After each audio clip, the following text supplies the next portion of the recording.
Hi, everybody. Welcome to another episode of Life Alchemy. We are four coaches that have come together from four very different backgrounds, and we found ourselves connecting to each other really, really well. And in our recent conversations, it got us thinking about how do we connect with each other so well, but how do we connect with ourselves? And it brought us to the topic of mindfulness, meditation, and we thought it'd be a really rich space for us to explore. So today we'll be talking about mindfulness, meditation, whether it's an art and a science, and what it really means to you. So we take it from there. Um, Let me ask the question. So, what's your experience with meditation so far? Oh, mine. Do you know, I'm a bit of a doer. I like to do things. I don't like to just talk about it and plan it. I like to get out there and do it. So for me, meditation was a bit of a challenge. I struggle just to sit there because I feel like I'm doing nothing, but that's kind of the idea, isn't it? Don't know what anyone else feels. Well, Sarah? well, I was going to say meditation again. That's quite subjective, isn't it? I know, like it's getting into a meditative state. So whatever it is for you that gets you into that state. So Chris, now I'm no brilliant swimmer. Like I can do 2 lengths and I'm puffed out. The only stroke I can do is the front crawl. It's a freestyle. I can't do breaststrokes. I sink. So that's the only thing I can do. And then obviously you have to really focus on your breathing with that. And when I'm relaxed and I'm going, I find like a nice rhythm and a nice pace. That feels a bit like, for me, a meditative state because I'm just so focused. I'm relaxed, and then nothing is really no thought. There's no time for any other for me to be distracted. I'm just kind of in the zone, and for me, meditation is about being in the zone. What does everyone else think? You, Rose? Well, yeah, yes, to all of the above. So in the 90s, when transcendental meditation came in, I thought, oh, I need me some of that because I was working in PR and I was super stressed. And my mind was like a whirly gig machine. And so I went along and everybody was very like, And I was asked to leave because the woman would come round when we were all supposed to be like, going off to the seventh plane of whatever. And I'd be making a shopping list under the desk. And she actually caught me doing a to-do list like discreetly under the desk, and she said, I don't think this is really working. And I was like, no, I don't really think it was. So then I felt like a failure. I felt like, oh, I'm clearly a failure at meditation. And then I used to love going skiing. And then I went to Scotland, funny enough, where I've just been, the same hotel. It's right on the River Tweed. And somebody said, would you like to go fly fishing for the day? And I thought, well, why not? Who knows? And it was amazing because the whole art of fly fishing, and you put the fly out and you're looking on the water and it's beautiful surrounding. And I came back and it was probably like the best mental health got out of my own head day I'd had in as long, apart from skiing maybe, that I could remember. So for me, I had this aha moment of, no, it's not about just sitting being all cross-leggy and zen for me. It's about stopping the mind chatter. And so I then realized I needed to do things that were more guided, more directional, more intentional to stop that mind chatter. I think you've hit the nail on the head there. And I think coupled with what Sarah said about swimming, obviously whenever I teach swimming, and it's really difficult to teach it when you know it so well, because you forget what the foundations are. You almost don't appreciate what the foundations of something are. So if you become really good at anything, I always find it quite a tricky transition to go right back to the basics and teach what you know, what you're not really conscious of. So when you mentioned that, Sarah, about swimming, the first thing that came to mind is when adults often come into swimming maybe a bit late and start trying to learn strokes, they miss the early foundations, which is floating and breathing. When you get the floating and breathing right and you prioritize that as a foundation, as a base, you can then add the arms and legs and move. But everybody sees swimming as just get moving, just get doing the stroke, and they see it and they go, I could do that. But actually the foundations are all about presenting the right body shape. And I'm just wondering, you might have unlocked something for me there, Sarah. And And Rosalind, I think I'm missing the foundations. I think that's what I'm probably missing. But I'm the same as you, Ros. I like to do something. I get enjoyment out of that, and then I go into that state. I get that from exercise. I get that from physical fitness. I feel like that's my zen. Must remind me later to tell you my story about swimming. Okay. It's really good. Only if I can tell mine as well. It's not on topic, but it's really good. Maybe I'll tell it at the end. It's really bad. I was thinking, I think the foundations thing is a really important point, Chris. Like I don't know how I came into this sort of like I don't know, I was going to say, is it fashionable? But, it's over the recent years, the art of mindfulness and all of that stuff. And it's just taken, there's been more research on meditation and mindfulness actually in the last 30 years than there ever has been. And it's proving the benefits. And I think I've been one of those people that have experimented with many different forms. So like you, Ros, a while back, I did a transcendental meditation course and it was quite interesting. So you go into this room with people and then they do some sort of ceremony and whisper some sort of like secret thing in your ear. And that's your special mantra that you're not supposed to tell anyone. And then you go and just repeat it. Anyway, I found I've tried and tested just various different techniques, shall we say. And I had been doing that in a way to kind of think, what is the best thing for me? Like, and I'm one of those people that will always try to find the best. I've got an inner perfectionist and she's very annoying. And it's only recently I've realized that actually there doesn't have to be one way. There are so many different techniques that you can use that feel right in the moment. So there are times where, for me, transcendental meditation, where it's very simple, you're just repeating a mantra. That's the thing that you take it back to, and your breath goes back to that and your mind goes back to that sound. That is useful when you just, to me, almost want to completely clear your mind if you can. And it's not possible because thoughts come in and out, that's very normal, but just trying to find that moment of stillness. But there are other times where I think you can use meditation in a much more dynamic way, where actually you can visualize, and then that whole process of creative visualization. And I think it depends on what you need in the moment as to what tool you deploy, or employ, whichever the right word is.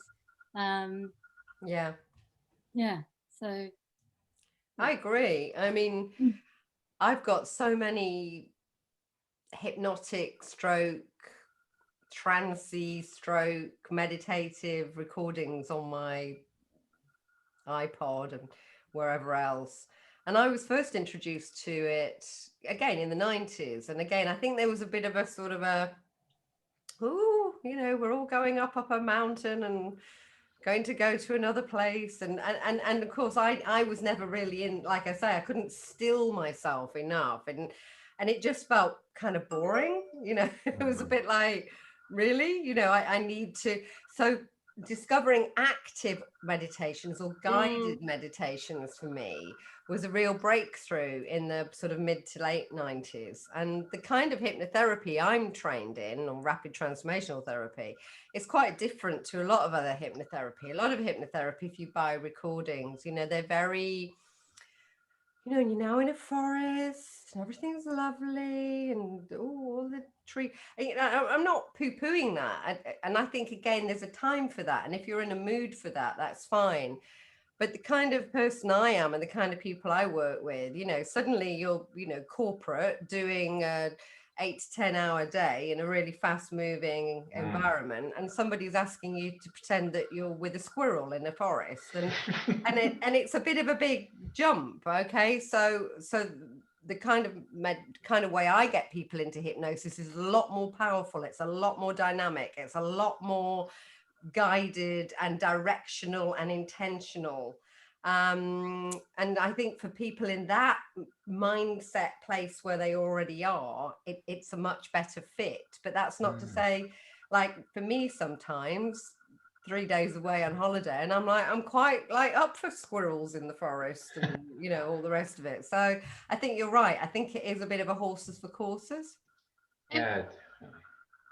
Oh, so one thing I was just going to say is that something that seems to be kind of correlate with all of these things is about being present. So and having a focus. So and like you just said, Roz, like in being intentional. So all of those different types of examples that we've talked about, that like the transcendental, there's a mantra, so there's a pure focus on that mantra. You're present in that moment because you're just focusing on that one thing. Or like when swimming, you're focusing on your breath work or your stroke or whatever it is. So there is just a real focus and intention about what it is that you're doing. So therefore there isn't space for that mind chatter to come in. And so it could be, and I love the, you know, discussion around, you know, active meditation, or it could be physical meditation or non-physical, just purely using your mind and your imagination. But I think the one thing that's popping out for me is that it's about being present, really present in the moment. And is it the focus and that intention that's helping you stay present? And you can do that in a million different ways. And getting you in a zone. I totally agree, Sarah. I read a book a few years ago, and you probably read it yourselves, The Power of Now by Eckhart Tolle. Oh yeah, I love that. And I read it in 2000, and it might have been 4. Yeah, it was around about 2004, and I read it, and I kind of just got through it. I felt as though I endured the book, and then I didn't enjoy it. And I picked it up again, and I think I was just more ready for it. I think I was ready for it. You know, that classic line, what is it? When the student's ready, the right teacher appears. It was that type of analogy. And then I've read it 7 times since, and I swear someone keeps sneaking in a new chapter because I'm like, that wasn't there before. But I think I was just ready for the different messages. And the thing I got from it was that I was trying all sorts of meditation. I was trying all sorts of things. I probably was going through something, didn't want to label it. I don't really enjoy labeling things. And, you know, I was feeling anxious. I probably was in a depressed state, but actually there was just unmet needs there that were unidentified. There was nothing wrong with us. I just had unmet needs that I wasn't addressing. And it's because my mind was just on overdrive. As soon as I got up in the morning, I was trying to think my way through every single thing. And once I started to concentrate on just enjoying the moment in those moments, and there were just tiny little mini breaks, I started experiencing something completely different. And they were only fleeting, they were only 5 to 10 seconds, but it was enough to stop the cycle and the loop and just to interrupt it. And I find that kind of power of now a lot more powerful than spending 20 minutes in the morning just doing meditation. I'm not saying I don't do it, I do it. But I love the idea of just those mini breaks in the day. And it helps me understand that, what am I trying to escape? Because often I do feel like people do meditation and do these mindful things because they're trying to escape something. Yeah. And I find that if you do it in those mini breaks throughout the day, you get a lot more information coming back, a lot more contact with that kind of higher self, I feel. Yeah. And how do you guys help the clients? Because I know for me, I have many clients that are struggling with constantly being busy, their mind's frantic, and they might have tried meditation but not quite sure how that's helping them. Are there ways that does this show up for your clients? And if so, how are you helping them? Well, that's a good one.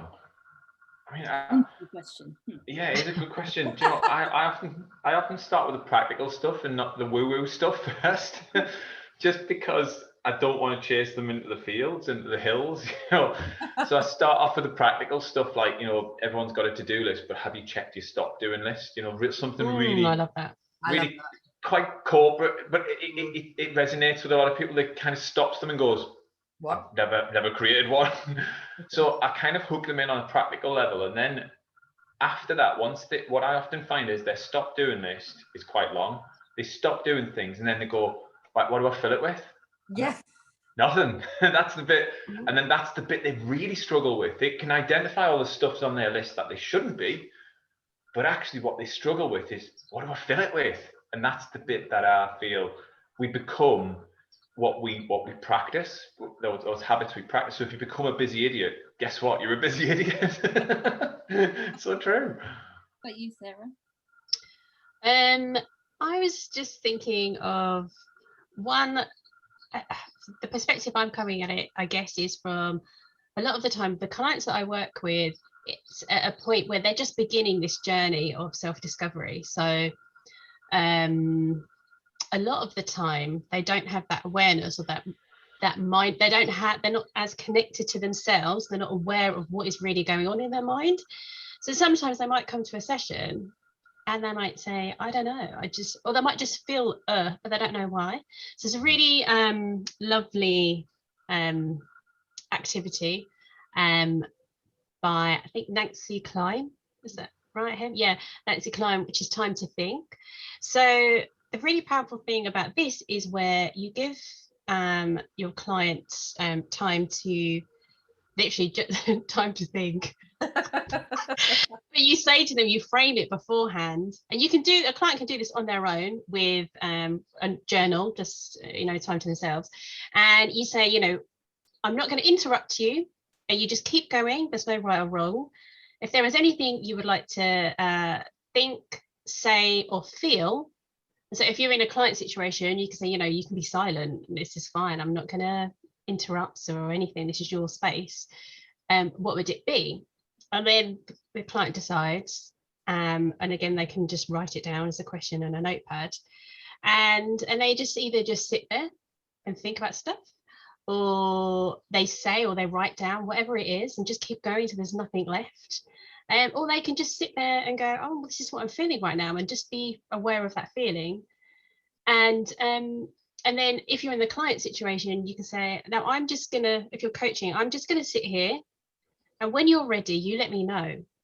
And so you have to be prepared as the coach that you might be sitting there for 30 minutes in silence, but that is so powerful. That is what that person needs at that time to really allow stuff to bubble up.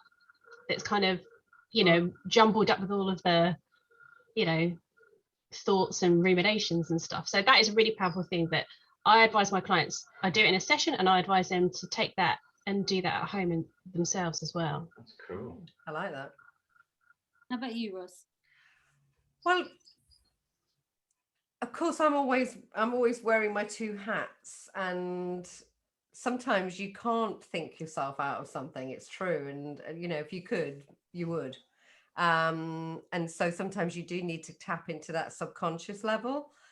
So without going into a hypnotic state or session, how do you do that?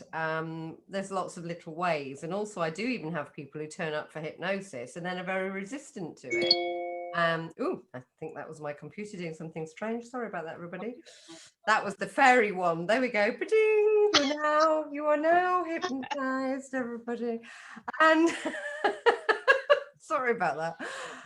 So yeah, they can be resistant. And so I will say to people, you can choose to hypnotize yourself. You can effectively allow yourself to go as deep or as not deep as you want and go into that. It's just really very present, very relaxed way. And I have lots of hacks for putting people into self-hypnosis, because the only person who probably will be in their way of going deep is them. And so a lot of people need to still feel in charge and empowered. And so it enables them to feel that they're in control. But given that we spend our days consciously on the whole, although we do drift in and out of stuff, the couple of things that I really like is there's a woman called Sonia Choquette, who's very out there, woo-woo, talks to angels, but really amazing, lovely woman, French. And she just has this thing called I Wonder. And so all throughout the day, if your phone rings, you just go, oh, I wonder who that is. Or I wonder how my coffee's going to taste. I wonder how quickly I'm going to do this task. I wonder how I'm going to feel at the end of this. And what she says, it actually creates a sense of wonder. And the very use of the word I wonder kind of puts you in a slightly different place. So I think that's quite a nice one. And then the other one, given all of everybody's busy minds and everything, clearly, if you don't sleep well, you're not resetting. And so I have a thing called mind storming. So at night, I get my clients mind storm before they go to bed. So when you're sort of sat at that 9:30, 10 time, just quiet, kids are in bed, dogs walked, whatever it is you do in your house, before you're going off to bed, you write down maybe everything that's bothering you, you know, so it's almost like a to-do list, or but you turn it into a question. So say your thing is, oh, how am I going to get through that meeting tomorrow? The question would be, what are the ways in which I can get through that meeting tomorrow? And all you have to do is turn it into a question. You don't have to come up with the answers. So you problem turned into a question, problem or challenge, shall we say, because I don't like the word problem, turned into a question. Da, da, da, da, da. Once you've got all your questions, you go to bed and you sleep on it. And somehow it can actually activate those subconscious parts of your problem-solving mind that actually deal with, because you've asked it a question, deal with a solution. And it's often when you wake up in the morning and suddenly have that, oh, I know, it's absolutely obvious, if only I did. So they're two things I get people to do. So good. I love that. I do. Sorry, Chris, I'm talking all over. Go for it. I sometimes do that. I've not called it mindstorming, but that thing of tapping into the subconscious, because we don't harness it, we don't use it, do we? It's just there's part of our brains that waking state that we use, and there's this huge part that we just don't, I think, fully understand or even start to leverage. And I think that's a really powerful tool. So it's intentional, and you can, you know, I mean, when I was in PR, I was famous for, we'd be, you know, brainstorming or whatever, and then I'd go to the loo and they'd all go, oh, she'll come back with the answer, and I would literally go to no, seriously, I would literally go to the loo, and then in that 5 minutes I'd kind of go, da, ba-dong, here's the strap line, or here's the slogan, or here's the thing. And I think it is that you can intentionally give your subconscious more permission to do that. It's like memory. It's like people go, I mean, you hear them, Popmaster on Radio 2. Oh, sorry, Ken, it's completely gone. That will never come back. Well, guess what? 100%, you are correct. Whereas if you say, and I'll always say, it'll come back to me in a minute, it will come back to me in 5 minutes. Bingo, it kind of pops back, because you've almost given your subconscious a command. I love that, Ros. And I was sort of thinking this a little bit earlier around meditation and creating that space. So I always find out, you know, when you have like a really big decision to make, you talk about making decisions, but you've got a really big decision, like, I don't know, life-changing relationship, job, whatever it is. And, you know, and people will go around and they'll go, what do you think I should do? I don't know. And they're like, oh, I just don't know what to do. And they spend hours, days, like constantly thinking about it. But I always say the answer will come, because the more time you spend trying to come up with making that decision, the further away you're getting. And if you just go, do you know what? The answer will come to me when the time is right. And you just let go. And it's sure enough, it always does. So it's letting go, I guess, sort of. Yeah, I was just gonna say, sorry, it's definitely about letting go and that process of trusting. I had an example. This is not the best example, but I'm doing a presentation for a board meeting, and you can sit for hours. Anybody doing any sort of presentation for it, like in a meeting, you can sit for hours, couldn't you? Days trying to put your slides together, making sure it's right. And I purposefully thought, well, let me give this a go, and actually left it. I ignored it. I didn't, you know, literally closed my laptop. One day had gone, and I only had a short time frame. And I scribbled my thoughts, and then before you knew it, the following day, everything was done in like such a short space of time. And I think tapping into that helps us to just be more effective, live more effectively, like just much more ease. But you have to trust, and I think that's the hardest part. Getting into that kind of zone, isn't it? I mean, again, back to good old Tony Robbins. I learned in the 90s that decide comes from the Greek word dikaido, which means to cut off. And Tony will argue that, you know, and he gets a piece of rope out and a pair of scissors, and he literally does it. And he goes, how long does it take to take a decision? People are like, oh, weeks, days, months, years. And he goes, that's how long it takes, you know. He literally cuts, and he goes, that is it, it's dikaido, it's cut off. He says what takes the decision is oh, which rope shall I get? Where shall I cut the rope? When shall I cut the rope? It's that part. But the decision it takes but a moment, but it's the stuff leading up to it. So if you get better about leading up to it, a bit like you say, Hema, almost maybe have a process. Like, I know this stuff. I'm going to let it percolate. I'm going to sit with it. Tomorrow I've put 2 hours aside. I know I can do it in that time. It truncates that unnecessary leading up to the decision process. And just back to that mind storming process, was one of the things that I've done that works for me is I turn it into a question before going to bed, but I also visualize what would be the outcome. So I don't know how I'm going to get there. I don't know what the process is of me getting there, but I just imagine if it was all resolved, how amazing would it be? And that's what I bed on. I love that. That's like platinum mind storming. I love it. And maybe just a couple of things for me to add. Like, there's two things that when it comes to this idea of like mindfulness or meditation for my clients, there's one thing that I do. We learn about presencing. So when I'm with a client and if they are feeling something, we take them into that present moment at that point in time. So really ask them questions, to be really sit with themselves and ask them questions like, what are the thoughts that you're hearing? What are the thoughts that are going around in your head? What are the feelings or the sensations that you're having in your physical body? And like really take time to like tap into like, I don't know, they're feeling a tightness in the chest or some tingling somewhere. It's a funny kind of session, who knows? Or like, well, sometimes in my hypnosis sessions it might be. But yeah, what's going on in your mind, what's going on in your body, what's happening around you, and just certain questions like that I can root you in the present moment. So I think there are practical things that we can share with clients to help them become really present, because as soon as they realize they've got this thought and they're verbalizing it, they realize there's a distance between them and their thought. And then finally, the other thing I do, depending on who it is, I think some people like logic and like information, and some of this like how do you feel might not work as well.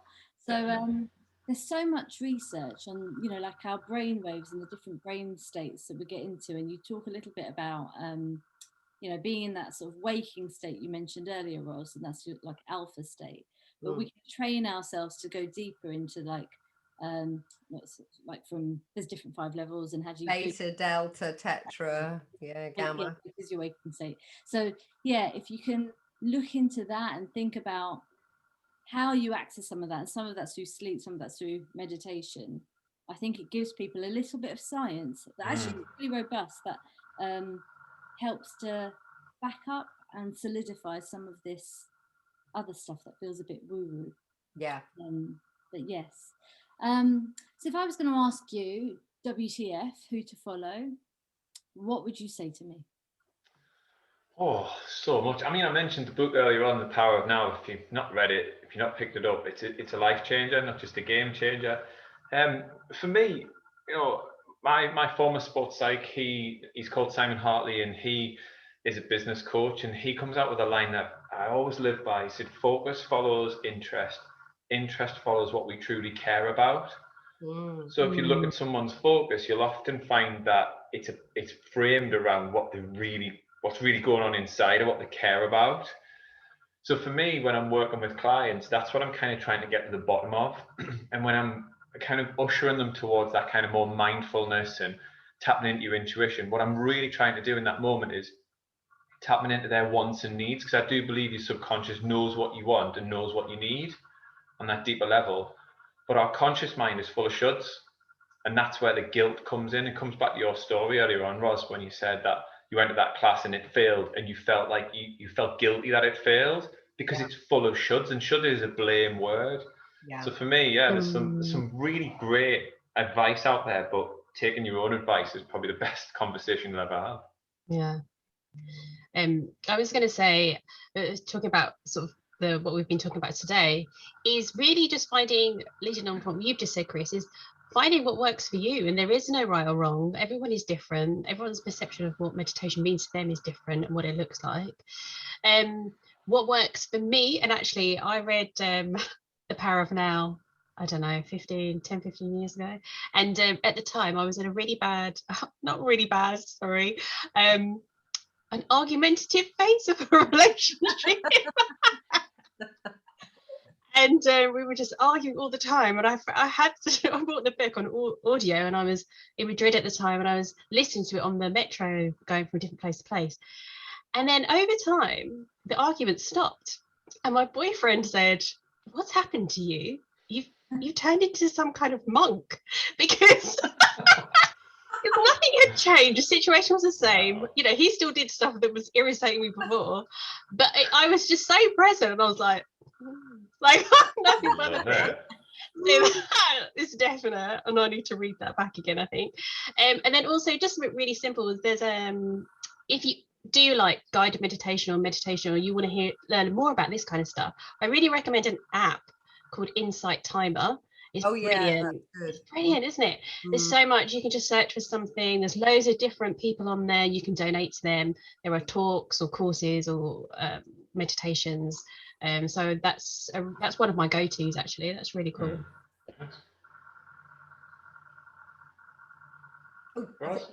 Yeah. So yeah, I've been every end and back and across and in the middle and up and down. So, you know, I'm very much about that juxtaposition of where woo-woo meets practical. Yeah. You know, I've got a very analytical mind, and yet I'm very spiritual. And so I do like to know how things work. So I like what you were saying, Gemma, about kind of understanding what states you're going into and why. And I'm always at great pains with my clients to sort of explain to them, you know, maybe why they've got into certain habits or patterns of thought. Because once you know it's a pattern, you know, you can come out of it as well. It's maybe just learned behavior. And so, yeah, I've run the gamut from everything from sort of Sonia Chiquette and Denise Lynn and angels and, you know, otherness, to kind of very practical Milton Erickson and all that. And I think my advice would be, if it feels right for you, it's right for you. You know, really think about how is that sitting with you in that time. Like you said, Chris, you come back to something and it feels like somebody's written another chapter. Or Sarah, you know, I'm rediscovering, because I'm doing this new course and I'm writing a new book, I'm rediscovering some of my stuff. I keep mentioning Tony Robbins because I'm looking at stuff from 1995, believe it or not. I found my certificate for my thing and I didn't realize it was my birthday, but look, 1995 was when I was there. Yeah. And I'm reading it and it's making such sense. It's like and I realize that it's become part of my DNA. Yeah. Whereas for years I was a lot more woo-woo, and then I came back. So I think we go through different times in our lives and different times in our days. There's a lot out there. Whatever's right for you, what feels right. And just one thing I would share, and I was going to say who to follow. I had so many, and I have so many. So from different exercise to people to books. But one of the things that once was shared with me on Facebook, and I'll share it. So who to follow Facebook's not quite right, but there was an exercise, and I don't know if any of you ever came across it, about 100 happy days, and it said literally that exercise was, just in the day, you post one picture of the one thing that made you happy or brought you joy for 100 days. And it was interesting because if you think about it, the principles were to notice what's going on around you. And it really created a massive shift for me. I think that was the start of something. So yeah, I'd suggest try it. And it's I really want to know in the last couple of minutes.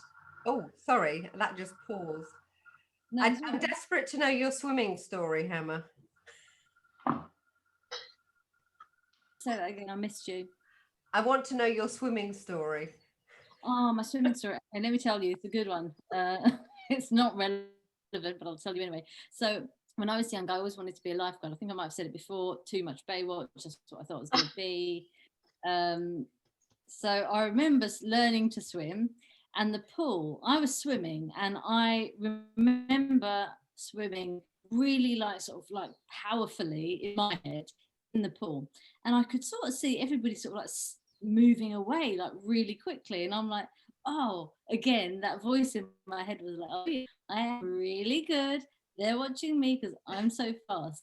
So people were sort of splashing away, moving back, and I thought they're clearing the space for me because I'm that good. It was only till I got really, much closer. They weren't clearing the space for me. There was a massive shit floating in the swimming pool, and I got so close to it. But then the problem is, I don't know if you've ever. It was really bad. Oh my God. Trying to move away from something in the water, it just comes towards you. It was a horrific experience. So anyway, that's a bit more mind. I have My brain was like, yeah, there you go. Again, like the Bible. Same thing. It's like, yeah, I'm delivering. Genius, Emma. Whereas my swimming was nowhere near as good, but it was my second certificate, and the second certificate was you had to jump in wearing pajamas and then take your pajamas off while you were treading water and then swim along. Well, my mum and dad, neither of them swam, and it was back in because I'm just giving my age away. It was back in like the 70s, and they bought my pajamas from Brentford Nylons, and they were pull on.